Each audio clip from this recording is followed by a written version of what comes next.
muito boa tarde a todos. Bem-vindos a esta nossa conversa com o título Há lugar para a castidade de hoje, a reconciliação dos sentidos. O meu nome é Rita Sacramento Monteiro, sou aluna de doutoramento aqui da Universidade, estou a fazer o doutoramento em Ecologia Integral.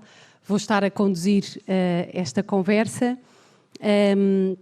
que vai ser conduzida em português e em inglês. Para aqueles que precisam de interpretação, penso que já está disponível, portanto podem ir acompanhando a conversa e nós vamos falando em português e em inglês. O que nos traz hoje aqui é o mais recente livro do Bishop Erik Varden, que é este livro intitulado precisamente Castidade, a reconciliação dos sentidos, publicado este mês em Portugal pela editora Lucerna.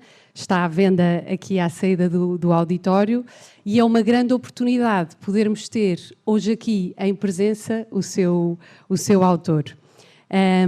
Por isso, deixem-me dar as boas-vindas em primeiro lugar perante este painel. Deixem-me dar as boas-vindas em primeiro lugar ao Bishop Erik. Welcome, it's a pleasure to be here. And we are very happy to welcome you in Lisbon and in our university. Esta conversa terá momentos. Num primeiro momento, a Joana Viana Lopes, que está aqui ao meu lado esquerdo, ajudar-nos-á a compreender os principais temas deste livro numa conversa, num diálogo com o Bishop Erik, através de algumas questões. E depois, a seguir a esta conversa, juntam-se a nós três convidados que, a partir da sua própria experiência e do seu estado de vida, irão também colocar uma pergunta ao Bishop Erik. No final da conversa, de ouvirmos este painel e o Bishop Erik, vamos ter naturalmente um tempo para também poderem colocar as vossas perguntas e poderão colocar as perguntas em português. Assim, sem mais demoras, e porque pode haver aqui algumas pessoas que ainda não conheçam bem o Bishop Erik, permitam-me ler uma pequena biografia. O Dom Erik Varden nasceu na Noruega em 1974 e cresceu numa família protestante não praticante. A sua conversão ao catolicismo começou aos 16 anos, após uma experiência espiritual marcante, ao ouvir a segunda sinfonia de Mahler, que eu também ouvi para me inspirar para esta conversa. E esta sinfonia, eu não sabia, é conhecida como a Sinfonia da Ressurreição. Entrou na vida monástica em 2002, foi ordenado padre em 2011 e mais tarde tornou-se abade da abadia de Mount St. Bernard, em Inglaterra. Em 2019, o Papa Francisco nomeou o bispo e prelado de Trondheim, uma cidade na Noruega que já foi capital, dizia-me há pouco o Bishop Erik. Com formação académica em Cambridge, Paris e Roma, é hoje uma referência na espiritualidade cristã e contemporânea. Desde o ano passado, preside a Conferência Episcopal Nórdica e é membro do Dicastério para o Clero. Bishop Erik, this is just a short presentation. I imagine that many other things could be said about you, but since we are at a university and we have so many students here today, I would also ask you, when you think back of your university years, what did you like the most or what marked you the most during those years? Now, first of all, I must thank you all for being here. I'm very touched that you should all have bothered to come. And it's a joy to be spending this evening with you. I had the great good fortune of spending a long time at university. I was there for 10 years. There were many joys.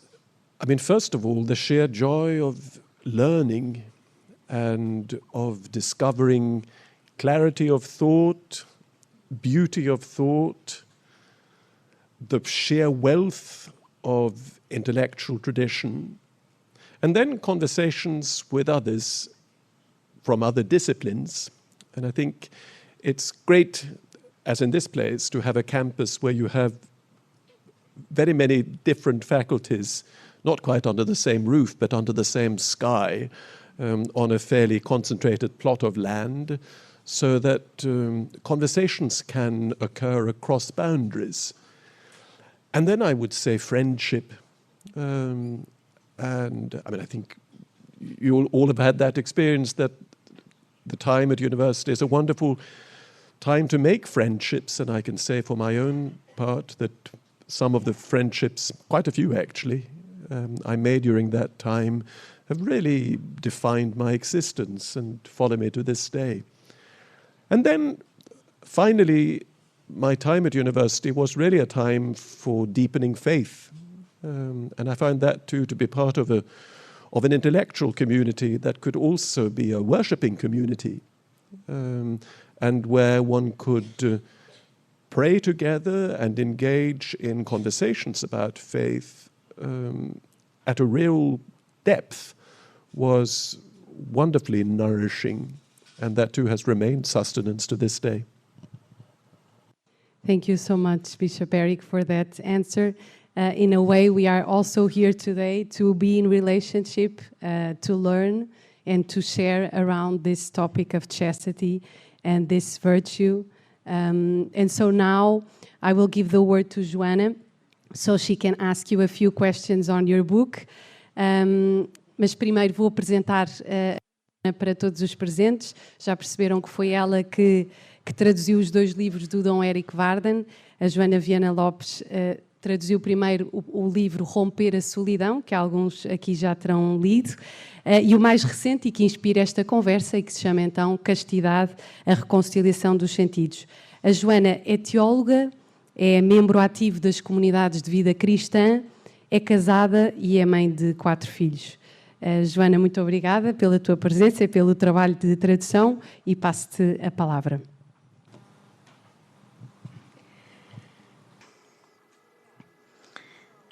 Very pleased to be here with you today. It's deeply grateful for me to have this opportunity to talk with you face to face about the book that I spent so many hours of my life battling with the words and to put it properly and rightly, just as you meant it to be. So it's a great pleasure to talk about chastity today with you. So thank you so much for your time. Now we are going to pass to Portuguese. So, yes.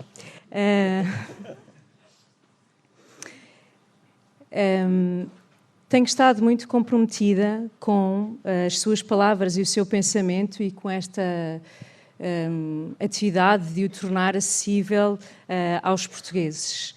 Mas é incrível como, ainda na semana passada, ao reler tudo, tomei consciência de que as palavras carregam consigo uma frescura que me toca profundamente. Tive inspirações novas que não tinha tido na altura em que o traduzi. Por isso isto fala muito da fecundidade que está neste livro, fala muito sobre ser um livro que é para todos, que falará a verdade de cada um e que a partir daí cada um poderá fazer o seu caminho, e é também seguramente um livro que valerá a pena voltar mais tarde, noutro tempo, porque ele terá mais coisas a nos dizer sobre a castidade e sobre a forma como podemos orientar a nossa vida para Deus.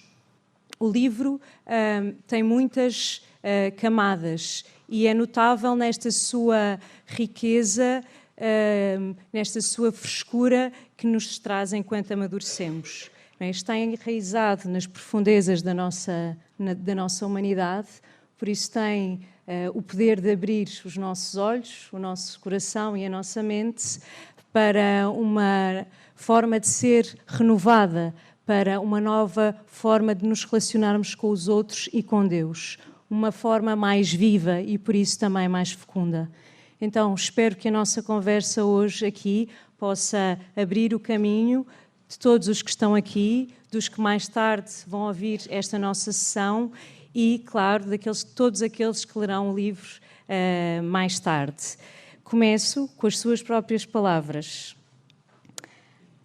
Com este livro, espero libertar a castidade de um aprisionamento em categorias demasiado estreitas, permitindo que ela se expanda, estique os membros, respire livremente, cante, até talvez. Dada a complexidade e a longa história deste termo, acho que preciso que nos situe. Explique-nos o que é, afinal, a castidade. Well, in some ways, I wrote this book to find out. I had, like many people, I think, I used to have a very negative understanding of chastity. And it was a word that filled me with a certain nervousness and with a certain tension. And I thought of it in terms of negation. I thought of it in terms of a negation of sex. I thought of it in terms of not doing, not thinking, not being certain things for the sake of a virtuous goal by all means, but in terms of mortification, of putting something to death. As a young man at university, I was thinking of a religious life. I was discerning a monastic vocation that became ever more clear. So I was trying to live chastely, didn't always find it easy. And I was aware of all the contradictions that were alive in me, in my mind, in my body, in my flesh. And so chastity represented for me a battle. And so it was a wholesome and an interesting challenge when I entered the monastery. And as you know, I'm a Cistercian monk, and we live by the rule of St. Benedict, a 5th century document, which is very, very concise. It's distilled essence.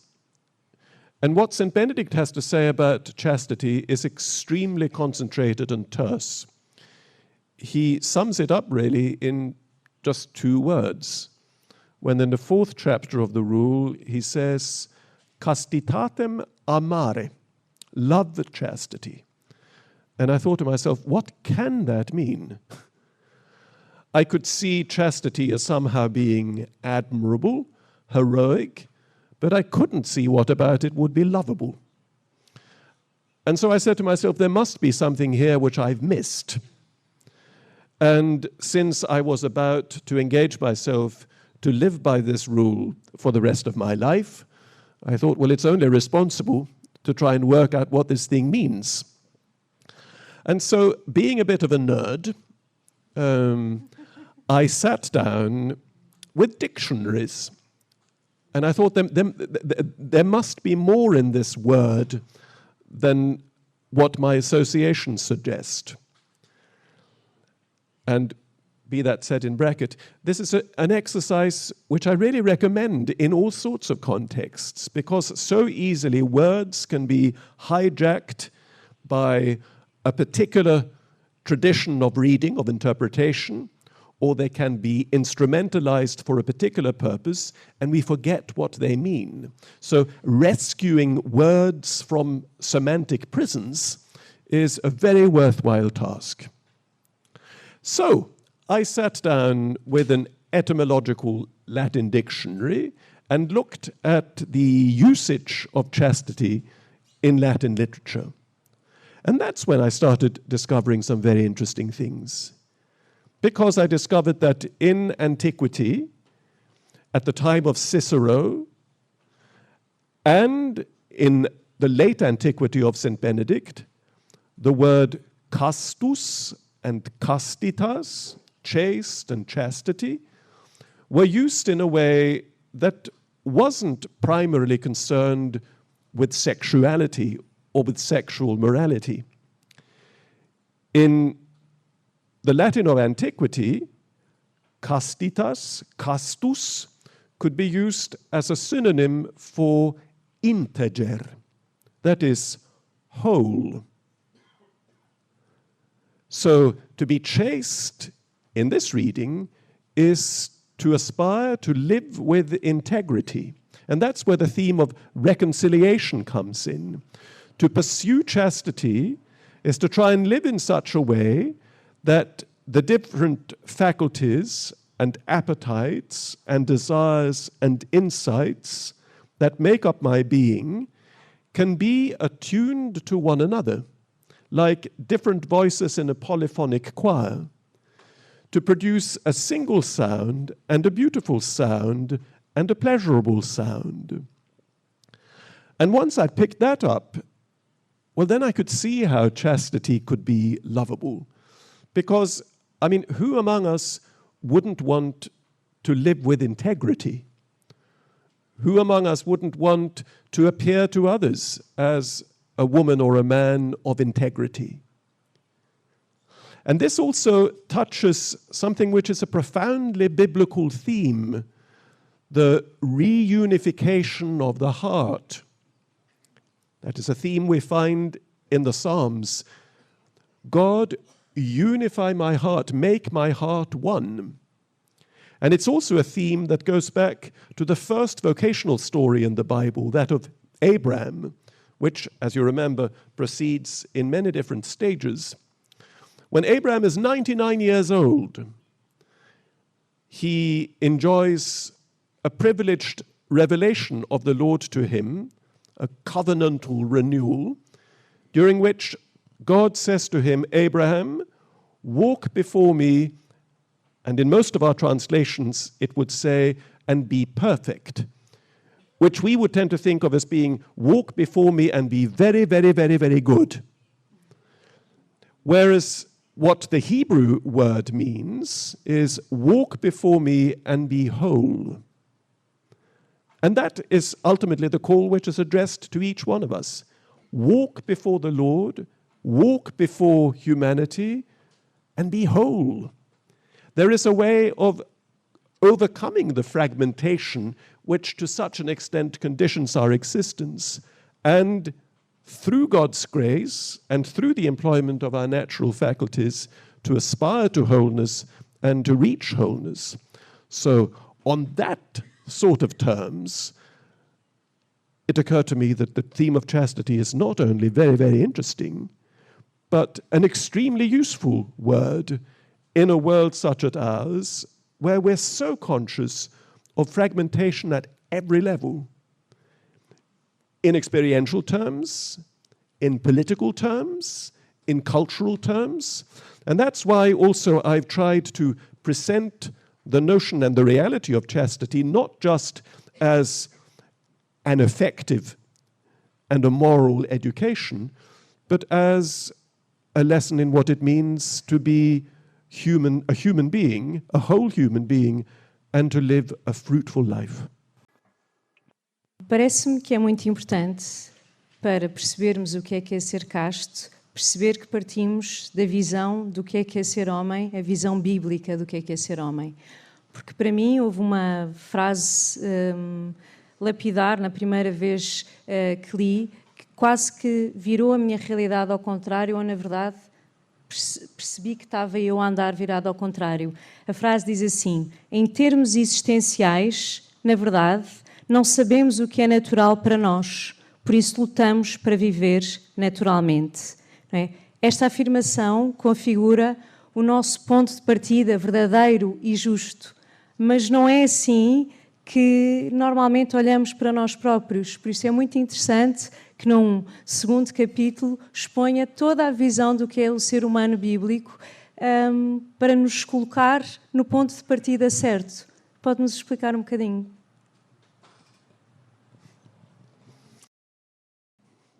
Well, again, this is something I've developed because it interests me and it's been a challenge to me.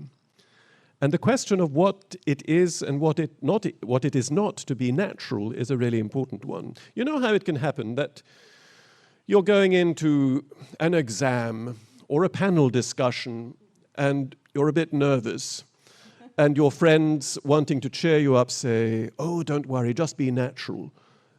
As if that were easy.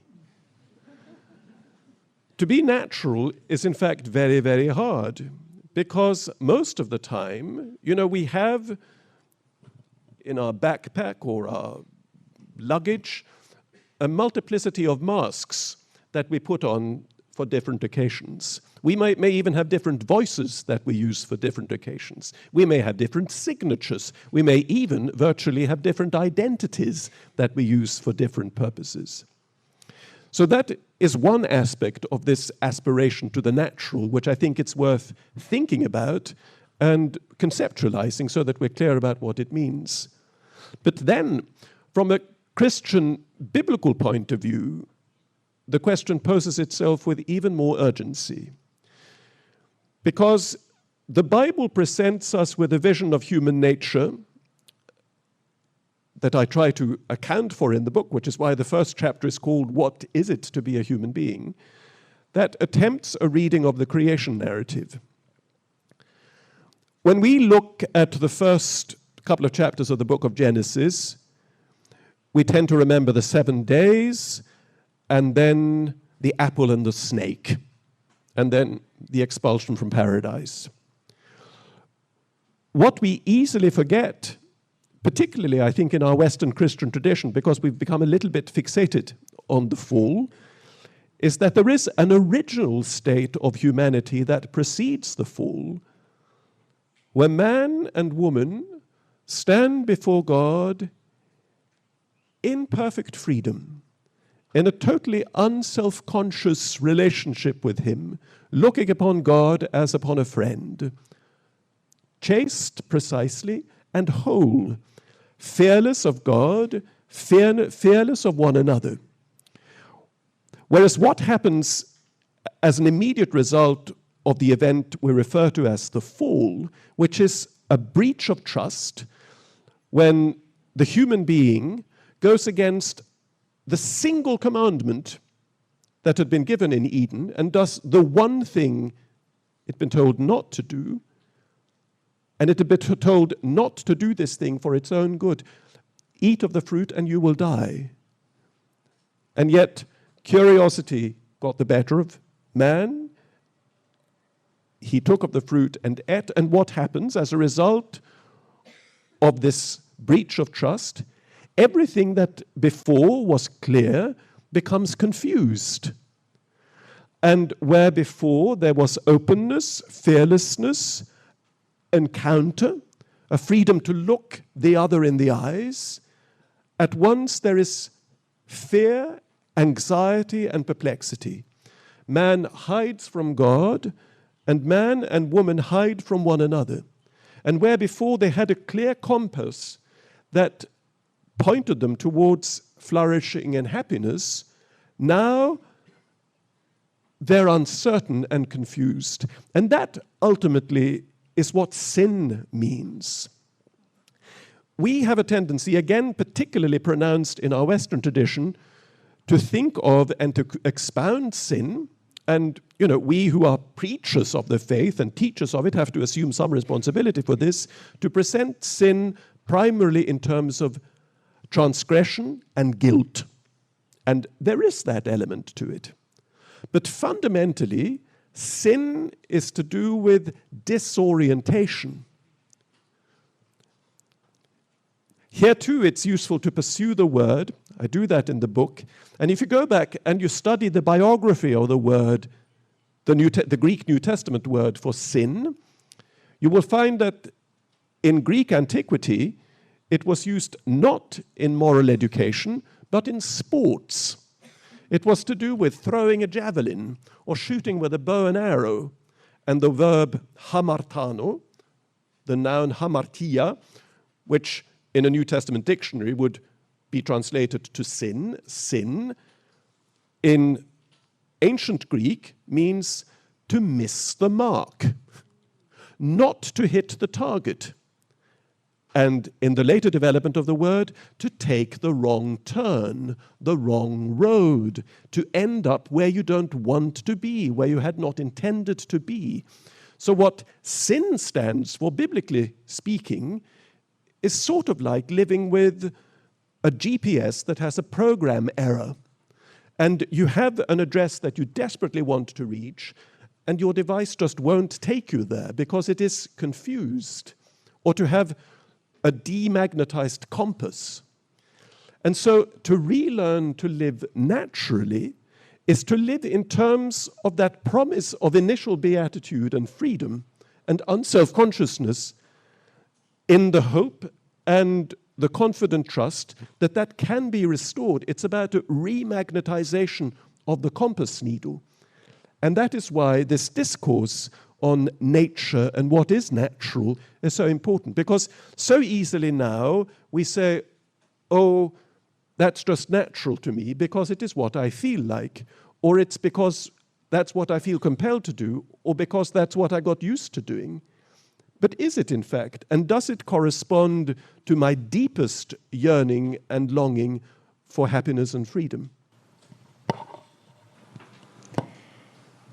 É mesmo isso. E seguindo neste caminho que todos somos chamados a fazer para atingir uma vida casta, ao longo do livro é assim muito saboroso como vai deixando sinais da misericórdia amorosa de Cristo por toda a parte. Não é? Vou mencionar algumas. Cristo não foge das nossas contradições. Não se surpreende com a nossa desordem, por mais miserável que ela seja. Nada no homem permanece sem redenção.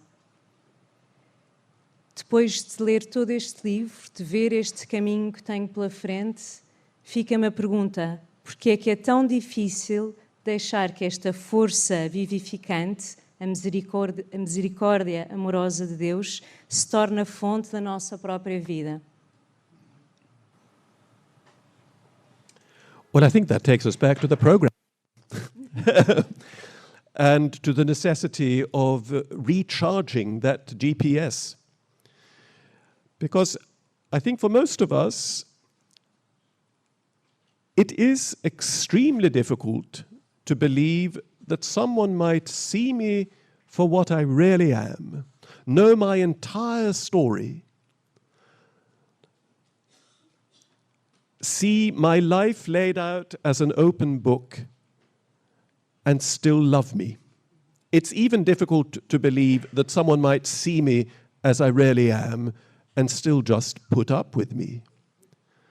And I think so easily as human beings, as wounded human beings, we assume that if someone saw me as I am, if someone knew what was really in my heart, if someone knew what I'd done, they would run a mile and slam the door in my face and never want to set eyes on me again. Now, that is sin. That is confusion. And that is a lie. And what the biblical narrative confirms from the beginning to the end, and what the life and example of Christ proves, is that God, who creates us, who is omniscient, who sees us, who knows us better than we know ourselves, as Augustine was fond of pointing out, not only does not run away from us, but affirms that we are loved and that we are lovable, and that his chief invitation to us is to become what we have in his eyes the potential to be, that is beautiful. That is an extraordinarily significant and poignant and commendable Christian prayer. Lord, make me beautiful. That is, realize your promise in me, realize the image, realize my potential. So I think what we need to do in order to cure ourselves of this diffidence is to return again and again to those scriptural promises, to the teaching and the example of Christ, and simply doggedly, particularly when we're vulnerable, or particularly when we feel drawn to despise ourselves or to shut ourselves off and away, not to give the enemy of mankind, the hater of good, the enemy of God, the satisfaction of letting us stew in our own sense of shame, but to affirm our confidence in God's love and our possibility to rise to it and correspond to it. Me disseram que tenho que fazer aqui uma última pergunta. Tinha tantas. Depois podemos continuar esta conversa. Gostava muito.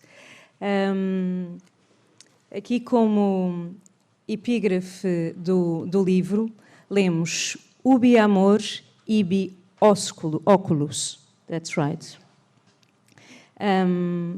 num livro que se chama Castidade, a reconciliação dos sentidos. No início eu pensei, bem, não sei exatamente o que é que isto quer dizer neste momento. Em português significa onde há amor, aí haverá um olho que vê. E é incrível como em 4 palavras nós temos o âmago deste livro. Uma síntese que não está, eu acho que muito daqui se vê o cuidado que o Dom Erik põe em tudo aquilo que faz. Aqui está o âmago, mas não de forma transparente e escancarada. Está como que de uma forma velada. Por isso, como última pergunta, queria perguntar: ubi amor ibi oculus é um ponto de partida, um ponto de chegada ou um ponto de luz? That recurs in scripture and in Christian tradition. And it ties up with what we were talking about just now. You know that one of the things that so often complicates human relationships is that we either hide from the gaze of others by putting on our masks and our disguises, or we fear it, we run away from it, and also the fact that our own way of looking at other people quite often is not an innocent way of looking, that we look at other people interestedly. We think, how can this person serve my purposes? How can he or she be useful to me? How can he or she serve for the satisfaction of my desire? How can I manipulate him or her? How can I use this situation in such a way that I remain the master of it? That is an example of an I which is not pure, a fragmented I, which is poisoned by self-interest. The quotation I set out from, which is from a medieval theologian, Richard of St. Victor, an Augustinian in France, is intimately connected with the precept Christ gives in the Gospel, in the Sermon of the Mount, when he urges us to let our eye be whole, unfragmented. And he points to the correlation that exists between love and seeing. And I think that's a really important one. We have a tendency, and I think in most of our modern languages now, to construe love in sentimental terms. What is to love? Well, it is to feel warmly for someone. It is to want to hug someone. It is to want to be hugged by someone. Some people would say it's to want to go to bed with someone. Now, that passionate aspect of love is a real aspect of love. But much more fundamental than that, I think love is rooted precisely in a preparedness and a desire to see and to be seen. And we can catch that sometimes in the way two people that really love one another look at one another.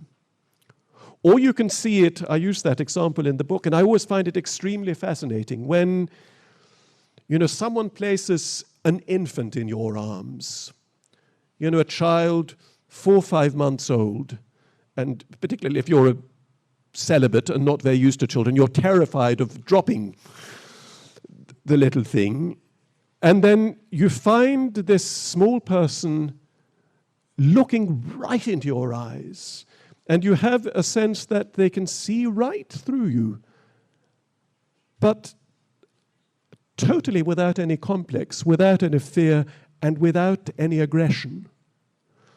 And so much of our current seeing is prompted by aggression. And so much of our current seeing is fragmented by these things, which we all carry in our pockets, and which we scroll through tirelessly day after day, hour after hour. And so setting our eyes free, regaining our freedom of imagination, seeing things, seeing people for what they are, rather than in terms of my own projections. That is what it is to learn to love. And that is why the acquisition of an eye that can truly see and not just consume is such an important part of our human and Christian maturing.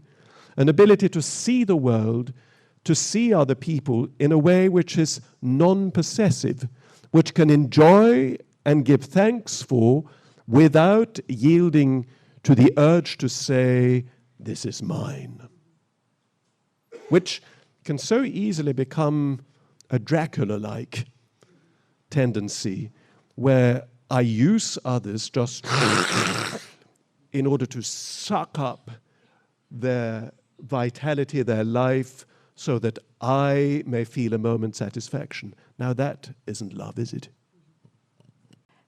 Thank you so much for these little moments with us about the book and saying to all the people that are here.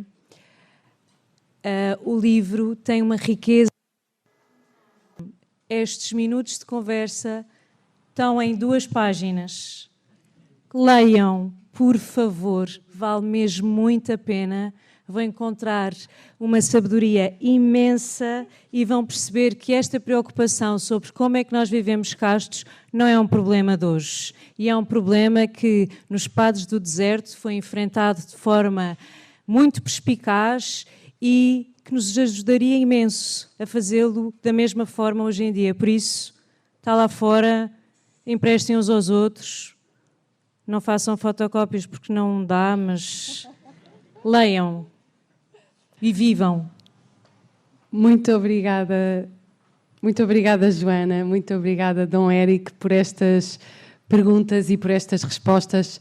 Já ficámos com uma noção daqueles que são os grandes temas do livro, como é que o Dom Erik constrói o seu argumento para propor a castidade e porque é que a castidade é e passa por uma reconciliação dos sentidos. Foi muito bom ouvir este diálogo e é bonito vermos a tradutora, quem permitiu que pudéssemos ter acesso ao livro em português e o seu autor. É muito bom. Vamos passar à segunda parte desta nossa conversa, com mais 3 convidados. Agora sim vou apresentar as outras 3 pessoas que temos em palco. Vamos agora trazer a realidade e a vida encarnada e a realidade concreta de quem tem um determinado estado de vida, uma determinada história, uma determinada personalidade e quer também perceber como viver a castidade, como desenvolver esta virtude. E, portanto, temos 3 pessoas que eu vou começar por apresentar brevemente e que irão entrar agora no diálogo com o Dom Erik e cada um fazer-lhe 1, 2 perguntas, já veremos o que é possível. Então, em primeiro lugar, temos a Madalena Videira, que vai ser a primeira a colocar uma questão.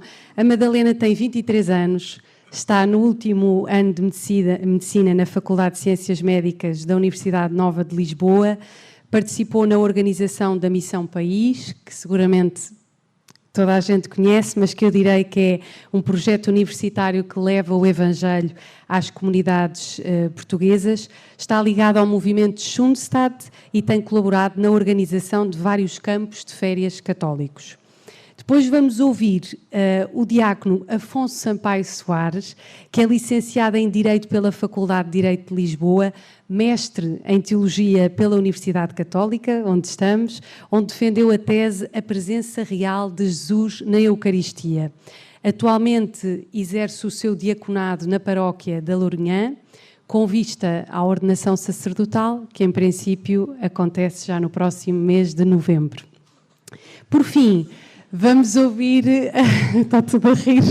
Estão a reagir com entusiasmo à ordenação sacerdotal do Afonso. Por fim, vamos ouvir uma pergunta do Vasco Almeida Ribeiro, que é casado há 8 anos com a Mafalda, pai de 4 filhos com mais um a caminho, é project manager numa empresa de seguros e, juntamente com a Mafalda, costumam dar testemunhos sobre o namoro cristão. Mais recentemente tem partilhado a sua experiência em torno do tema da adição à pornografia e do caminho para a superar. Cada um dos 3 vai entrar agora em diálogo com o Dom Erik, com uma pergunta concreta a partir do lugar de cada um. Obrigada aos 3 e a palavra é vossa. Vou passar o meu microfone à Madalena. Dom Erik, há ensinamentos na Igreja que vemos que se vão alterando e que se vão adaptando aos nossos tempos. Mas ao olhar para a castidade percebo que não é um destes ensinamentos, ou seja, Ao olhar que a castidade, percebo que é uma virtude imutável. E a minha pergunta é: o que é que faz desta virtude uma virtude imutável que não se vai mudar, mesmo que os tempos e as circunstâncias se alterem? Well, because it's really, as I suggested earlier on, not so much to do with moral precepts as with a way of being human. And the human being, as anyone who studied history to any extent, or literature, will ascertain, the human being does tend to face the same conflicts, the same tensions, the same uncertainties in any age. So chastity, the way I understand it and try to develop it in the book, is really about learning to live according to a divine purpose, which is the purpose which is imprinted on our being, if we take seriously, as I believe we must, the statement in the book of Genesis that we are created in the image of God in order to resemble God for the purpose of becoming like God. If that is true, it means that anything short of that God-likeness will not give us ultimate satisfaction. We may have minor satisfactions by following other paths and other tracks. They may be ecstatic satisfactions for a while, but they will not be ultimately fulfilling. So to learn to live chastely, to learn to be whole on the terms that I've suggested, is primarily a matter of overcoming the dividedness that so often conditions our experience in order to be apt to receive the gift that God has in store for us and to grow and to be transformed in terms of that gift in order to participate, as St. Peter exhorts us to do in his second letter in the New Testament, in order to participate in divine nature, in order that our humanity will find its fulfillment in a real communion with God. That ultimately is what chastity is about. Dom Erik, é sabido que fora da Igreja a castidade é visto como algo antiquado e às vezes absurdo. Mas o que me traz algum transtorno é que dentro da própria Igreja já haja algumas vozes que também veem a castidade como algo relativo. E a minha grande inquietação é como é que isto é possível? Como é que dentro da Igreja há tanta discórdia e como é que com os mesmos fundamentos e com a mesma doutrina chegamos a conclusões diferentes sobre este tema da castidade?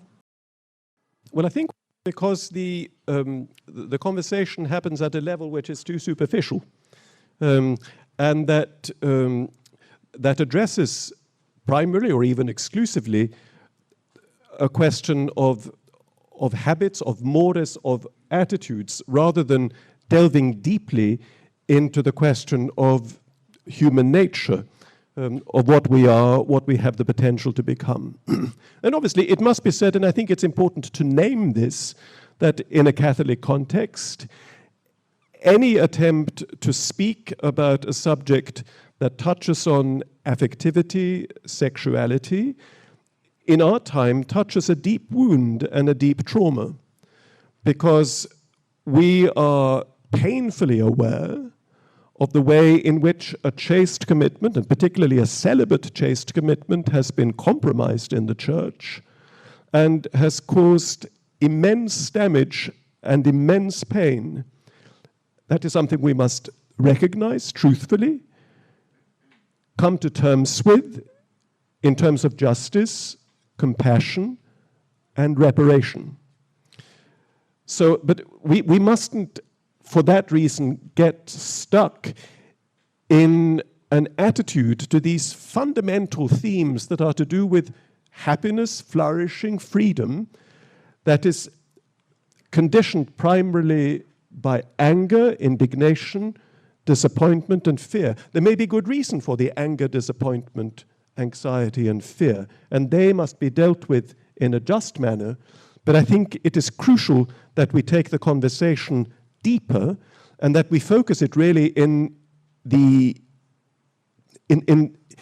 deep soil of our Christian faith and commitment, which is the revelation of God in Jesus Christ, which is the mystery of the incarnation that shows forth for us what human nature is capable of and called to. That is, as we talked about earlier on, a communion with the divine and a revelation here in our humanity of a divine light and a divine purpose and learning a divine way of seeing.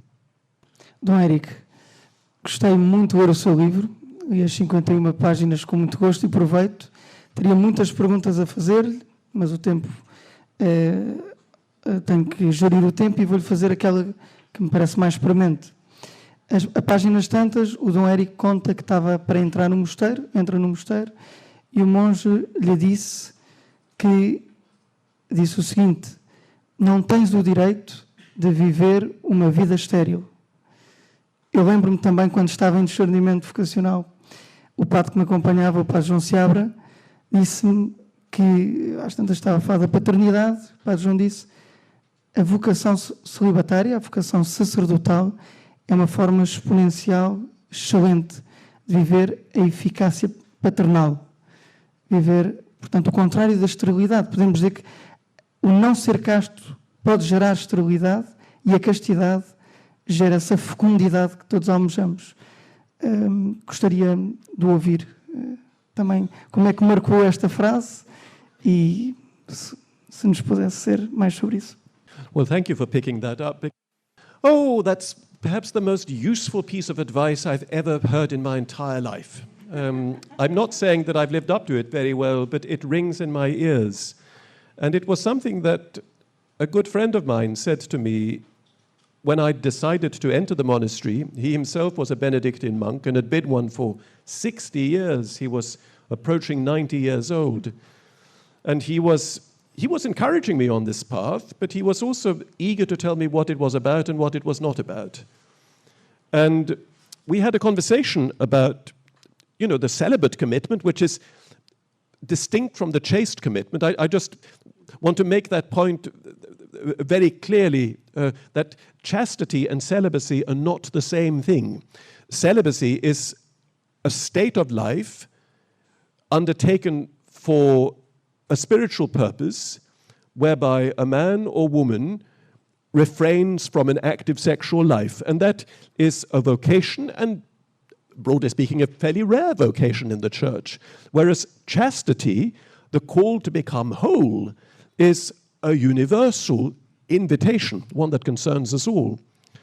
But even in the celibate state, to embrace this particular path of discipleship does not mean that you are to live enclosed in yourself.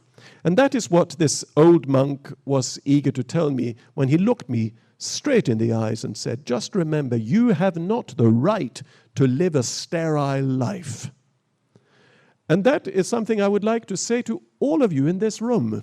You have not the right to live a sterile life.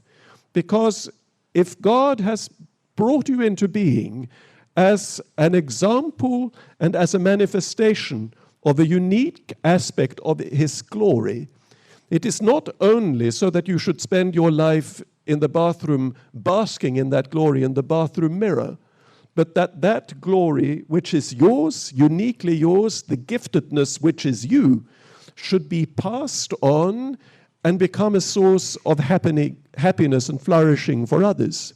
So the call and the commandment to live and to be fruitful concerns not only those of us who are called to the married state, to be fathers and mothers in the biological sense, but all of us, whether we are consecrated, whether we live as single, whether we live as priests or nuns or whatever it might be. All of us are called to live generative and fruitful lives and to pass life on. And I think that is, and I dare say that most of us, I mean, this is a perception that changes, I speak simply from my own experience, changes with the different stages of life. But I'm convinced, both from my own experience and from the people I've had the grace and the joy of accompanying, and from what I've read, and from what I've seen, and from just having lived in this world for 50-something years, that every human being does carry a deep desire to give life, to produce something, to leave a trace behind, to be a source of goodness for someone, to be a gift for someone. And that is true, because that is ultimately what it is about. And it is deeply lodged in the structure of human existence. And it is wonderful that we have that articulated so clearly as a biblical and a Christian call. And I think it's really important to remind ourselves of this and to remind other people about this right now, when so many voices tell us that no, what life is about is that you should enjoy yourself, that you should get what you want, that you should feel good about yourself, that you should be content, that you should live a trouble-free existence. I mean, all of us want all those things, and they are good, but they're not enough.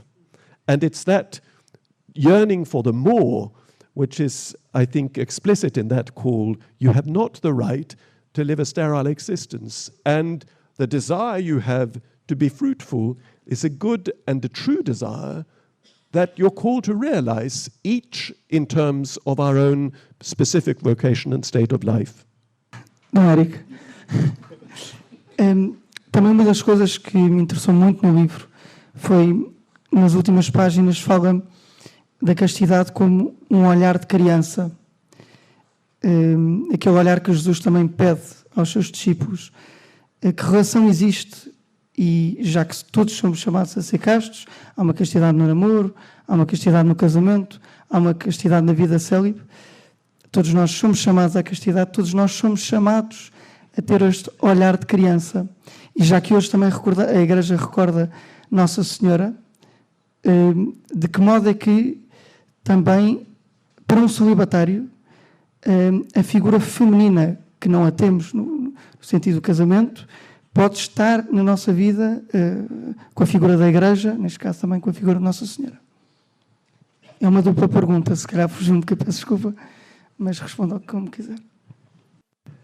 Well, this is a big theological question, as well as being a human question, and we could spend several weeks here talking about it. So how to answer that briefly? Well, I'd say, if we answer it by going back to the beginning of the book of Genesis, and that is what the church does when it talks about the Blessed Virgin Mary, because it will present her as the new Eve, the woman who shows us again what the first woman lost, which was precisely this ability to see unfettered and unfrightened.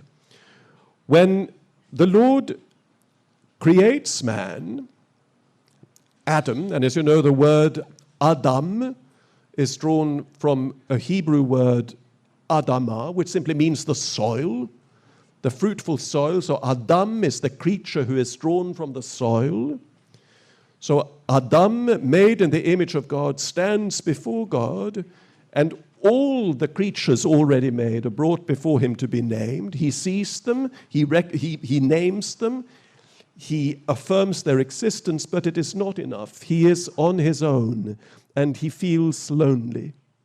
And then the Lord says it is not good for man to be alone, and then draws Eve forth from Adam, thereby showing, that is a point I develop in the book based on a wonderful intuition by the French poet Paul Claudel, who says that the fact that and let's just be clear, we're talking in terms of poetic symbols here, which is not to say that they're not true, but they need to be understood symbolically.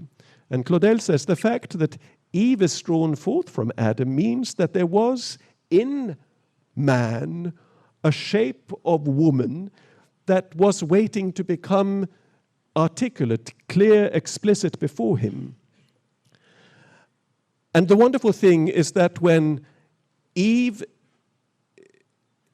stands before Adam, Adam awakens from his sleep, he erupts in a cry of delight.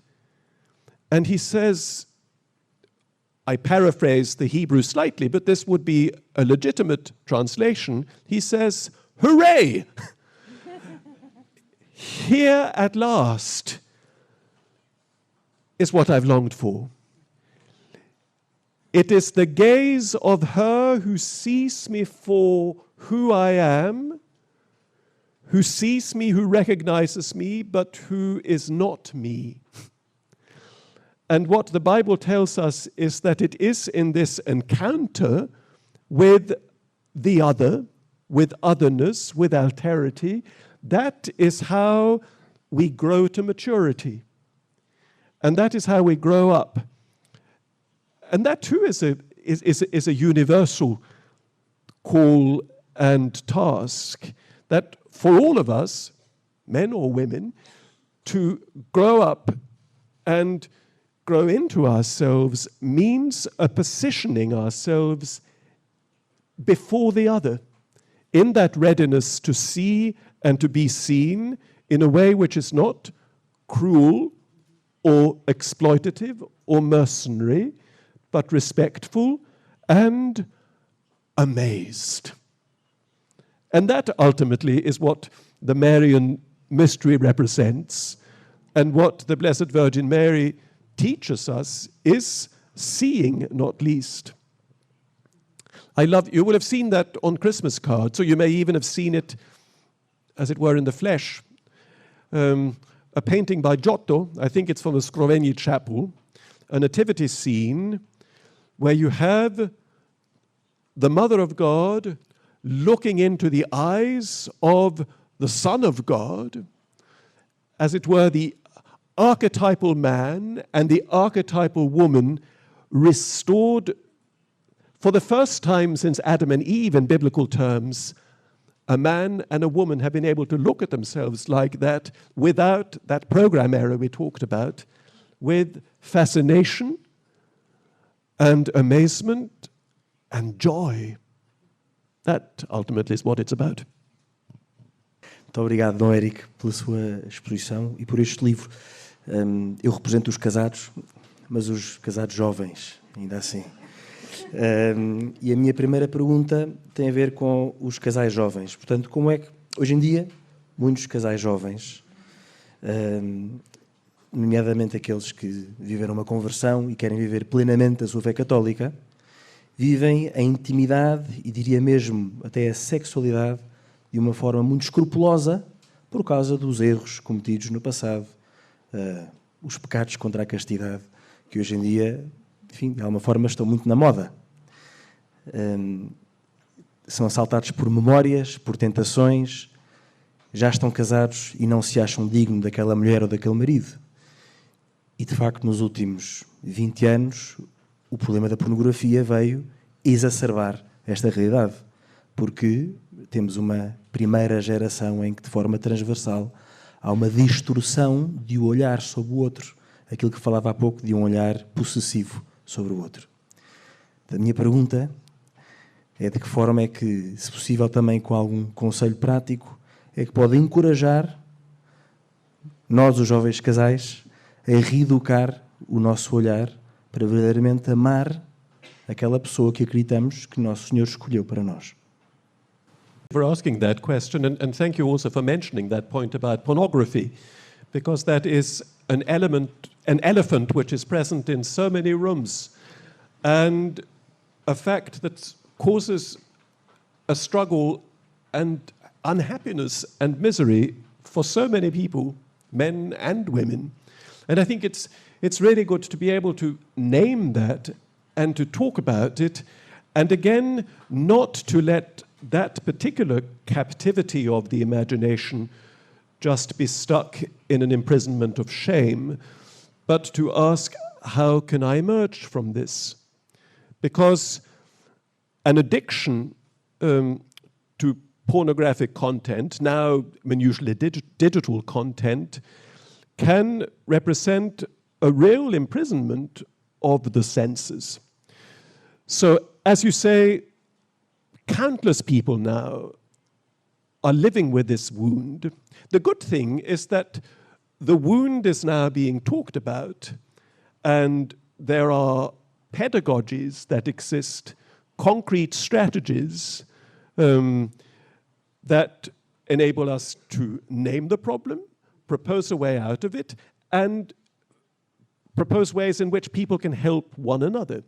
So my first answer to your question is that if that is an aspect of one's own, of our own history, well, first of all, to address that fearlessly and to break with fear and to believe in the possibility that sight may be regained, that our imagination can be liberated, and that there is a way out of the imprisonment.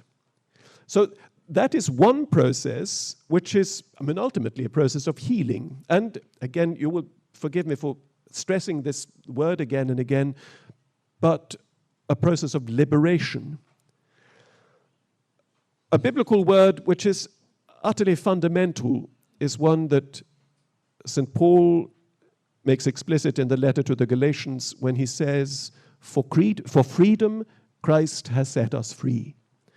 And one of the really important things in any relationship, be it a friendship, be it a covenantal relationship in a religious community, be it a married relationship, be it a passionate relationship, is what is preventing my full freedom in this relationship? And what is compromising my sight? And then dealing with that. So that is, you ask for concrete advice. That would be my first advice, to ask, what is fettering my freedom? What is compromising my freedom? And how can I reclaim it? Damn it. And to be determined in that pursuit. Then, in a relationship, in a marriage, to train oneself to let masks fall and to actually let oneself be seen as one is.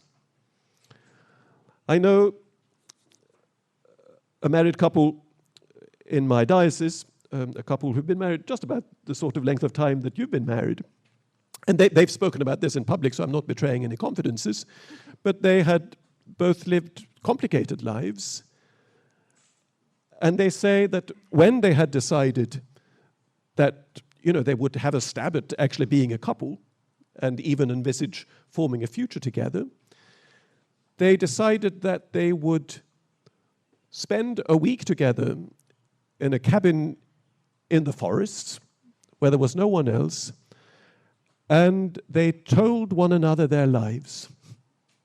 They took that risk of, as it were, exposing their wounds, their woundedness, not primarily for the sake of saying, poor me, look at what I'm carrying, but to reveal what was truly part of their existential affective history, and to say to the other, this is part of who I am. I would like this to be yours. Will you accept it? And that is a way of training oneself in the art of seeing and being seen. An exercise in honesty, an exercise in being true. And I think that is where we see again this link between seeing and recognize that it has both an intellectual aspect, which is to do with truthfulness. I think it's wonderful that in English, I don't know whether this works in Portuguese, but you can be sitting reading something which you have a hard time making sense of, and then you suddenly understand and you can say, I see. So seeing has an intellective aspect. We've seen that seeing has an affective aspect, and it has a relational aspect.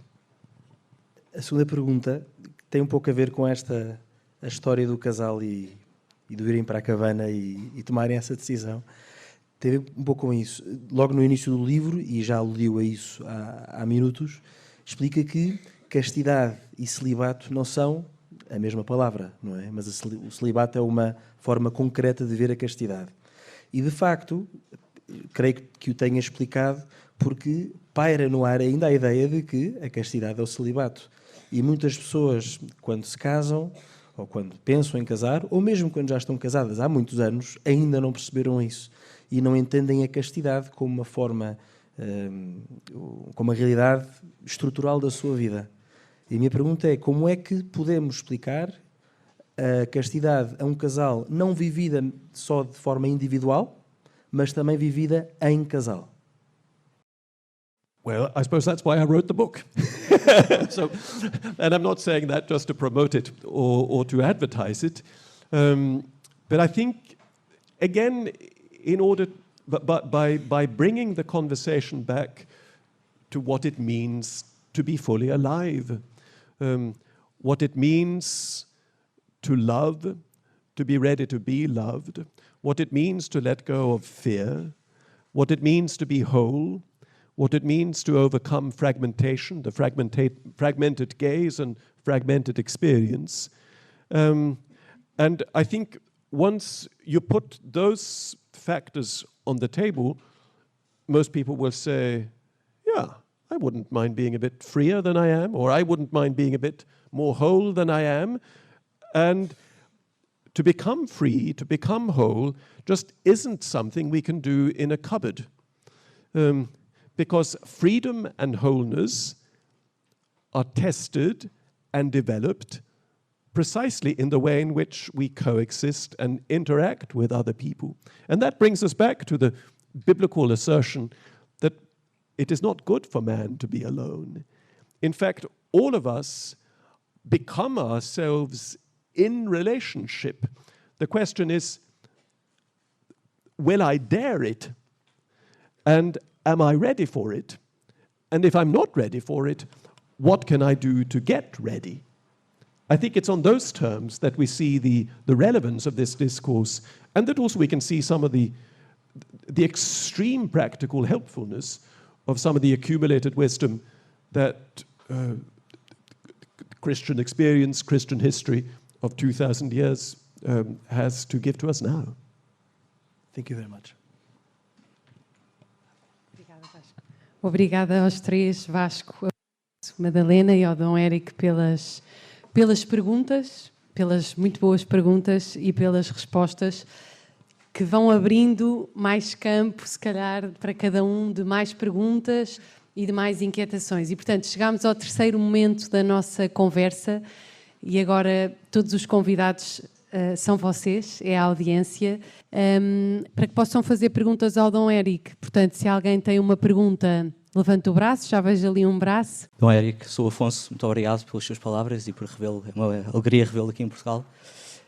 O Dom Erik falou logo no início da importância de resgatar as palavras de prisões semânticas e fê-lo aqui neste livro em relação à castidade. A minha pergunta é se, num esforço de nova evangelização, se esse esforço passará muito por um resgatar do velho significado de palavras. Falámos aqui de pecado, mas também redenção, salvação. Se devemos buscar novos significados para os conceitos de sempre ou se devemos fazer um esforço de ir à procura dos significados de sempre. Obrigado. Good question. Well, I think the two belong together, and each cultural epoch needs to express its hope and its anguish, and needs to present and to preach the gospel in terms that correspond to the sensibilities of that age, and that actually answers the questions of the age. I sometimes think that what we as Catholics, and particularly as priests and bishops, can risk doing is that we spend a lot of our time presenting extremely carefully worked out, researched, elegantly phrased answers to questions that no one is asking. And so I think one of our great tasks is to try and hear the questions of now and to answer them in terms that are comprehensible now. But I think at the same time, we should be wary of assuming that that will mean just ditching everything that's gone before. And if we look at not even just at Christian history, but at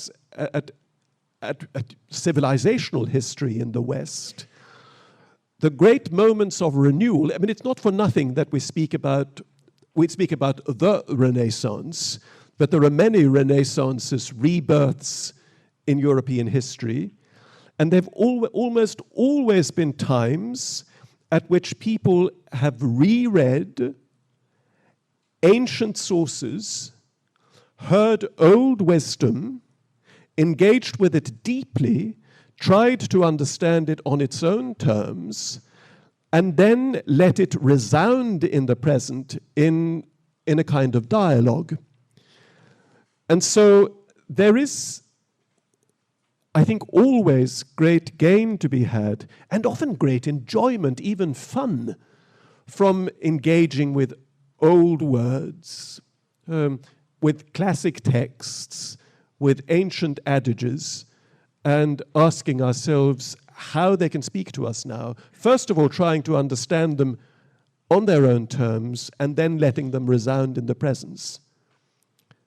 And I think this is just a purely subjective hunch of mine, but it seems to me that so easily now, in our cultural, societal climate, which is so fast moving, and now in so many ways so anxious, we assume and we keep being told that what we're living through now and the factors that condition our lives now are so unlike anything that's ever been before that nothing anyone has ever said can help us now. We need just to invent our own language, our own discourse, and find our own independent answers.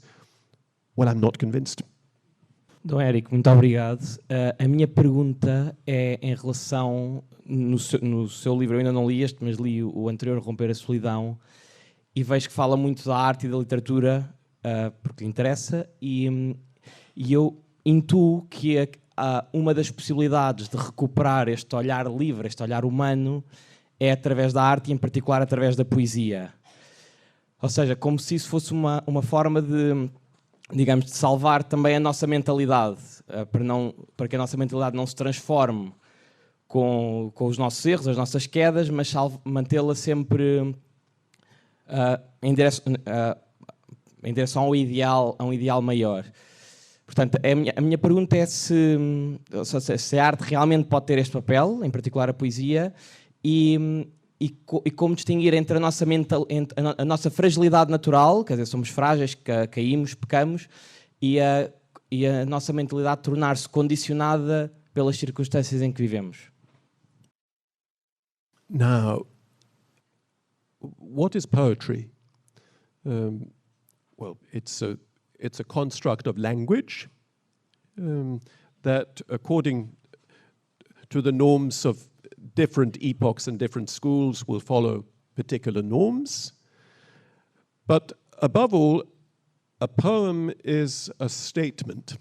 And great poetry will tend to be a singular, unique statement of an experience, of a perception, of a reality that enables us as readers of that poem to experience a kind of dropping of shells from our eyes, back to seeing again.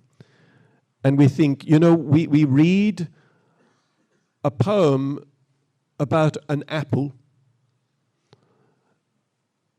and we think, gosh, I'd never seen an apple like that. So poetry and any artistic statement, be it in literature, in art, in sculpture, in music, has that capacity to confront us and enable us to encounter a deep experiential and sometimes a cognitive truth.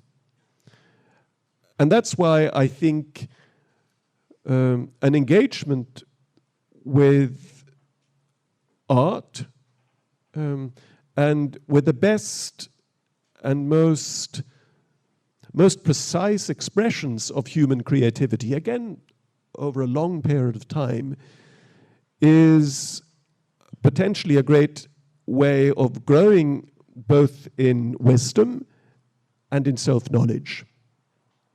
And in terms of engaging with fragility, my own fragility, well, it can be extraordinarily helpful to find a statement in a film, in a poem, in a novel, in a diary, where you think, well, I thought I was the only one who was struggling with this.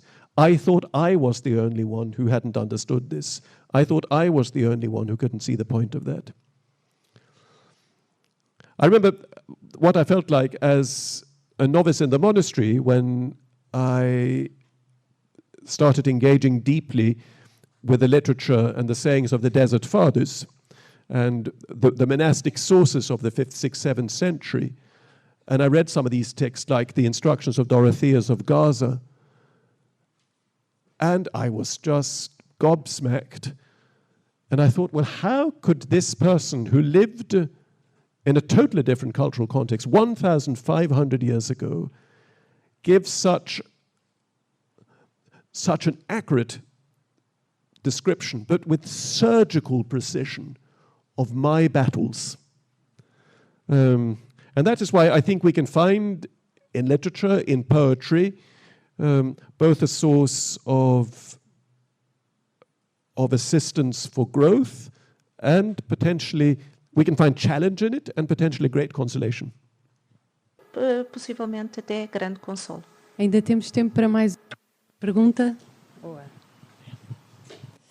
Dom Erik, eu estava agora a folhear um bocadinho o seu livro e estava a ver o índice e reparei que há um capítulo que tem a ver com a vida contemplativa. E eu acho que é isso que também atrai muito esta conferência, porque nós constantemente, graças a Deus, somos bombardeados hoje em dia com conferências de castidade, de padres seculares, de casais, de consagrados, de tudo mais alguma coisa, mas ter uma pessoa que vive a vida monástica é uma coisa que é super interessante, ver a castidade dessa forma.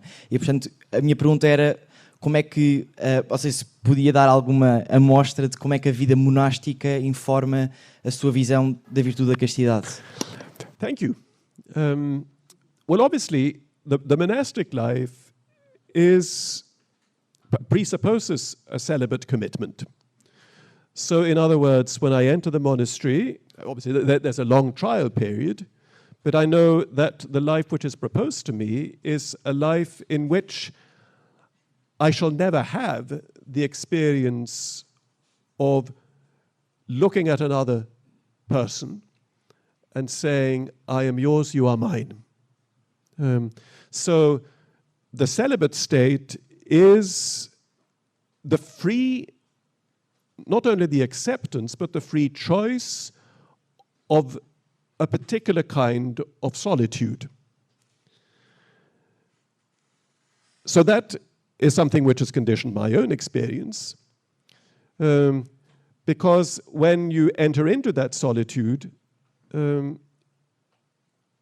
as when you enter into a physical solitude, just think of the motif of the desert, of the wilderness in Scripture. When you move into the solitude, you face ultimate realities. You see how broad the sky is and how small you are, and you're faced with yourself deeply. And one of the things that the monastery teaches you is that you withdraw from a world in which we accumulate a lot of significant aspects. The way we dress, the sort of music we listen to, the sort of jokes we tell, the sort of literature we read are ways of telling other people, this is who I am, or this is what I would like to be seen for. When you enter the monastery, well, I mean, you're given an outfit to wear, which is the same for everyone, so you don't have to worry about that. And your hair is shorn, and all those signifiers are taken away, and so you're just left with yourself. And because you remove yourself from a universe of projection, you have to face what's really inside you.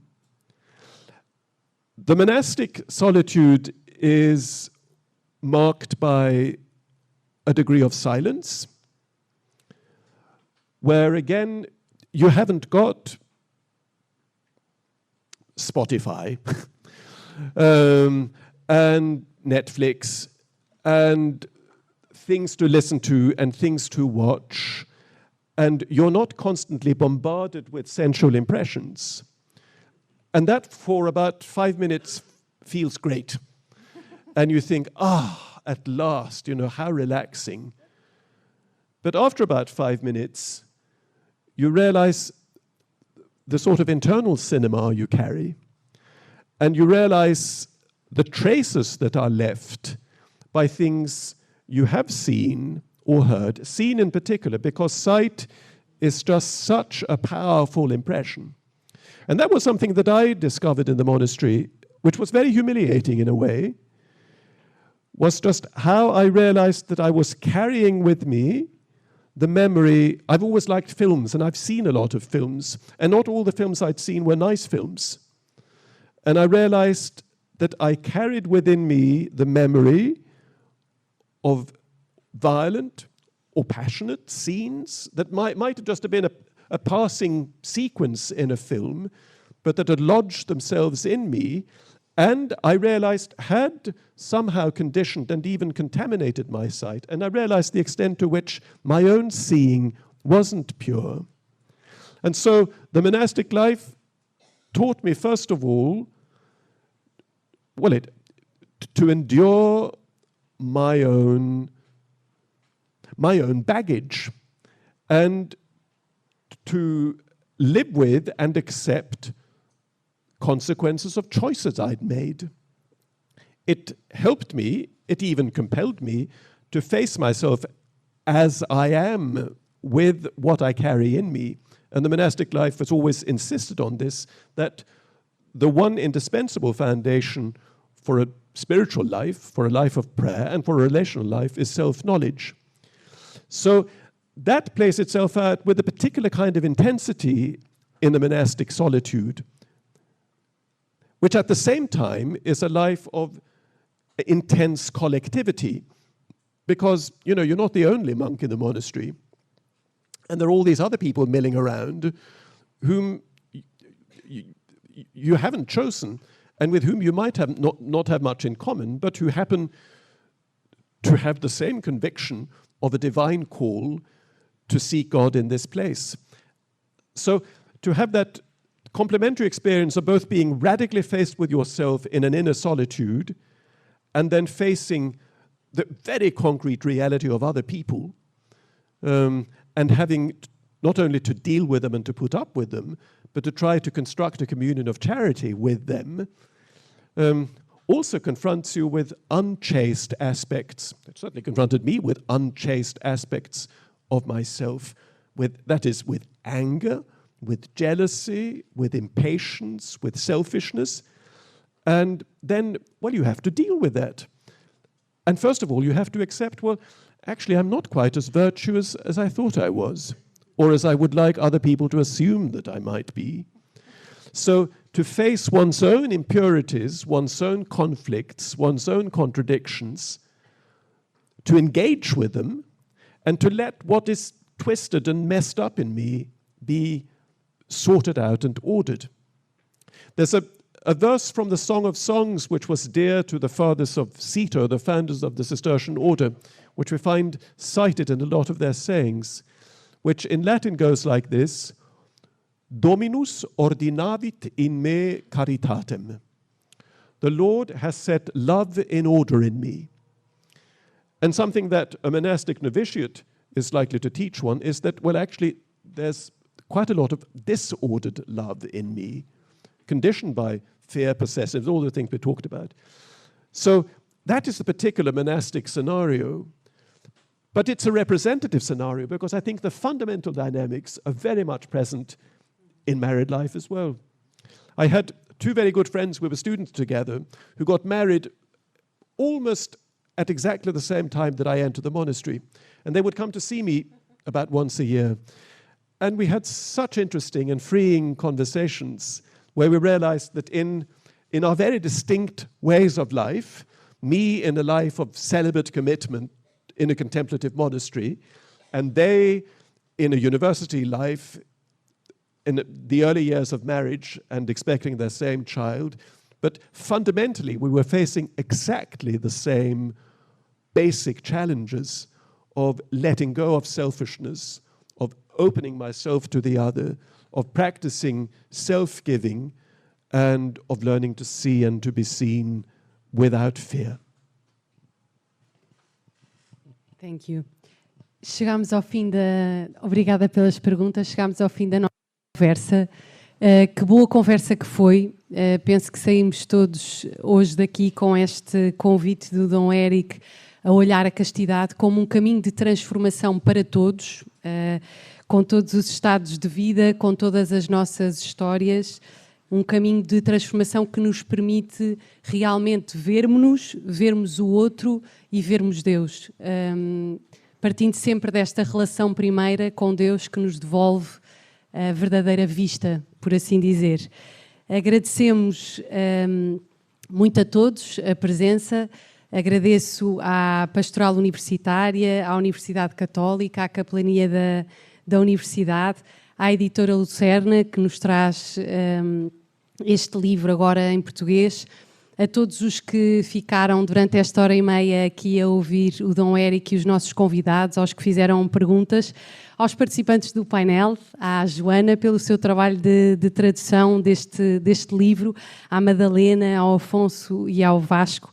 E, finalmente, uma palavra de agradecimento também muito especial ao Dom Erik. Bishop Erik, thank you so much for your generosity, for your reflections, for your work, and for your testimony, because it was very nice to end with that note. We need testimonies, we need joyful testimonies in the church, ones that give us the strength to continue our own journeys. So thank you very much. I think in this room today we also experienced what the church is, with all its diversity, different people, different states of life, different stories. It was a wonderful end of this day, and we wish that the rest of the days here in Portugal treat you very well and maybe inspire new reflections. So thank you so much in the name of all of us.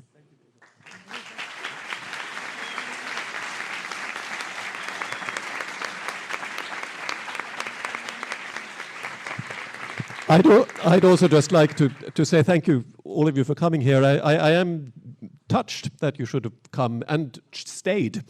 And I just want to say, as a word of leave-taking, remember that you're called to be happy, and you're called to be free. And as Father Sebastian told me, you just haven't got the right to live a sterile life, and you've got life to give. Thank you.